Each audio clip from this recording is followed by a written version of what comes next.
Hey everybody, it's Master Gallengeist here, bringing you my review for the Season 7 premiere episode of Rick and Morty, How Poopy Got His Poop Back.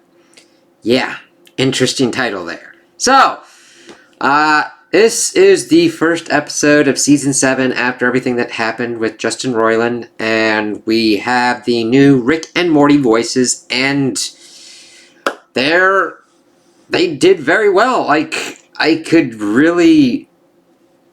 There was really no difference in quality. I liked how they were able to do Rick and Morty. Morty doesn't really factor that much into this episode. This is more of a Rick-centric storyline, actually dealing with Mr. Poopy Butthole. And I think it works out pretty well. I liked seeing Rick go through this whole kind of story, and I think that they executed this premise pretty well on what they were trying to accomplish. I wasn't bored throughout anything.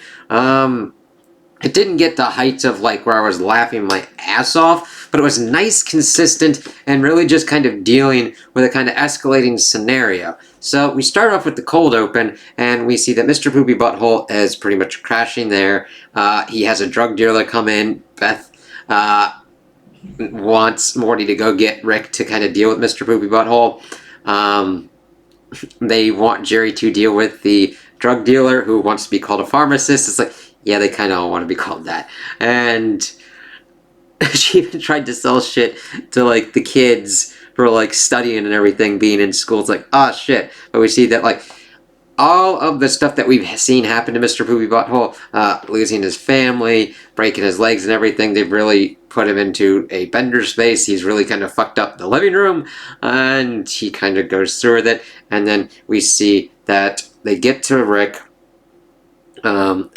The interplay between Rick and Morty was kind of interesting. They're not completely on equal footing yet, but Morty's not taking any of Rick's shit, and Rick is still trying to kind of figure out how to kind of deal with him to a degree, I think, where Morty isn't trying to be a complete overbearing asshole, but he stands up to Rick's shit a little bit more here, being like, nah, I didn't even bring you a coffee. I'm like, I just wanted to say some shit, as he's, of course, searching for Rick Prime that killed the family. And he's like, listen, Mr. Poopy Butthole's up there. Can you deal with it?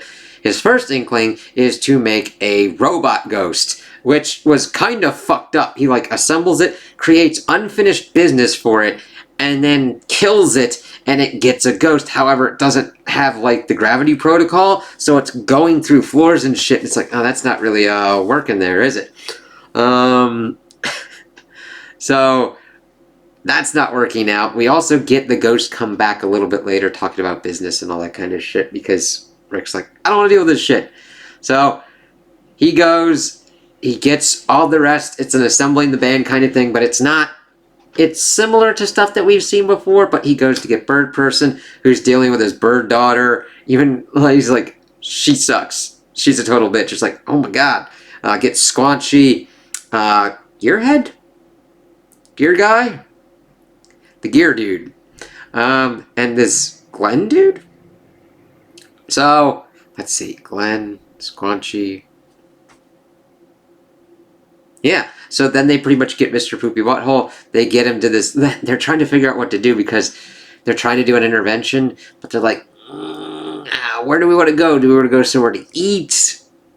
Is there a bar? We don't want it to make it feel like an intervention. It's that kind of halfway thing where they take him to this fuck you place where the waiters insult you, and it's just like, oh shit. And the thing is, they hit too close to home on Mr. Poopy Butthole, and he actually makes it that. He's like, hey, it's his birthday. So they start getting trashed and shit, going around through all different kind of places, and eventually hooking up with Hugh Jackman. And this was actually a pretty interesting kind of cameo. It worked pretty well. It wasn't just like, hey, I'm Hugh Jackman and I'm in here. They actually kind of play it as a different kind of Hugh Jackman character where he parties like a motherfucker and does Wolverine kind of shit. Not intentionally going around and Wolverine clawing people, but that would have been an interesting kind of escalation for them to go on. But taking him back to his house, they're shooting shit and everything, and they're taking weird ass drugs and all of that, and Hugh then pretty much escalates it to a point where he was like, alright, Mr. Poopy Butthole, because his whole thing is like he wrote Caribbean Queen instead of Billy Ocean, and he did it when he was 16. And he's like, no, like, what do you want to do, Mr. Poopy Butthole? Just in your heart, he's like, I want to get Amy back. And the thing is, we'd seen before this that he had actually hired a predator to tail her ass, whereas since they hunt things for sport, you had to pay them to not kill the person, which I think is an interesting twist on it. And because normally you're like, you have to pay extra to have somebody kill someone for you. But then Rick's like, no, man. And the thing is, we see that, hey, if you're actually a really good friend, you know this isn't my birthday. I know a half-assed intervention when I see one. And the thing is, she was become kind of the central catalytic asshole in this whole kind of thing. Talking down to Rick, like, not being a good friend. And they decide to go off. That's, of course, when Rick leaves. And then he, like, gets on with the whole ghost being like, you have unfinished business and shit like that, man. And he goes, it's like, listen, I want to be a better friend. And seeing him kind of, like, work through that and try and help him.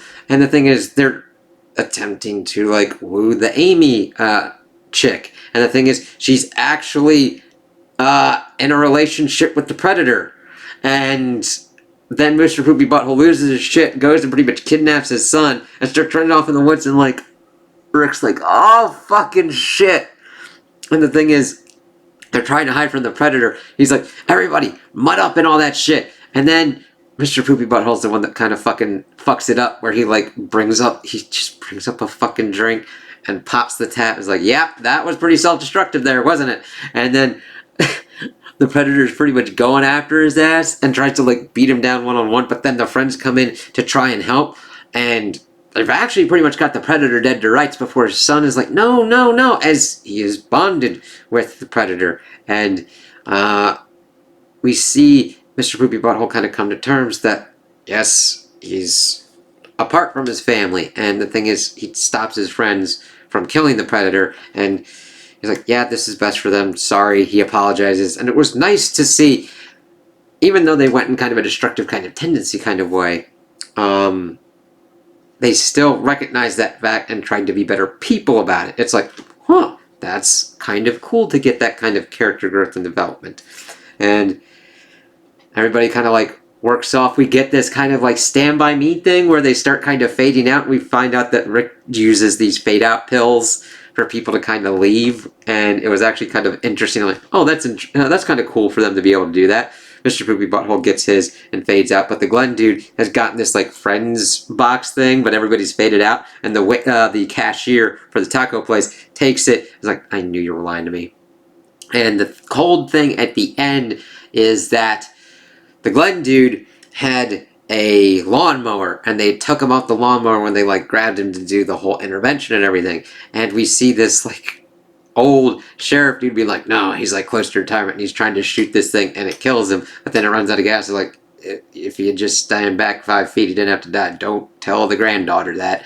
Like, this whole world is in shambles because nobody could stop a renegade rolling away lawnmower, ride mower. It's like, yep, that could happen in certain places. It was just kind of like, all right, interesting to kind of have that. So it'll be interesting to see what goes on throughout this season. I think this was a strong start. It was a nice Rick-centric episode to see him dealing with his friends, figuring out how he wants to help them, if he wants to help them or not, and how he can attempt to do that. Because he pretty much had this laid in his lap, but he is the primary friend of Mr. Poopy Butthole, because we get the whole spiel of him and all the shit that he's gone through, and like Beth shooting him and all that kind of shit.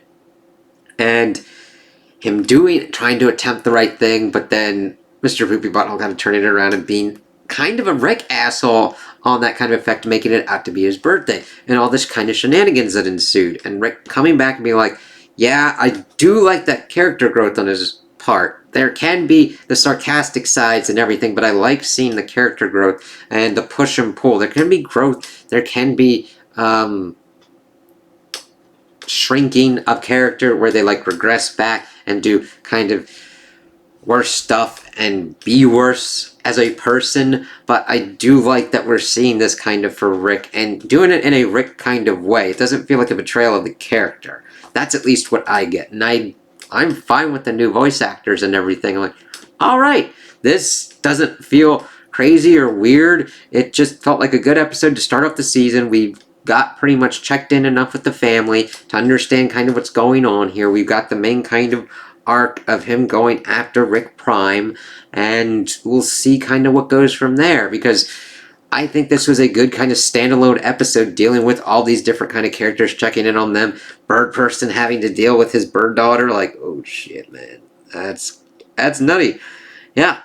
And Mr. Poopy Butthole dealing with his whole situation. I liked that he got a story about all these kind of weird cold open shits and having it linked together for an actual story for him that worked and was dovetailed into with Rick. So I think it worked out pretty well. And if you don't agree, that's cool. I'm sorry it didn't work for you. And I hope that there's better episodes this season that you like and really enjoy. So yeah, I think I'm interested to see where this season goes.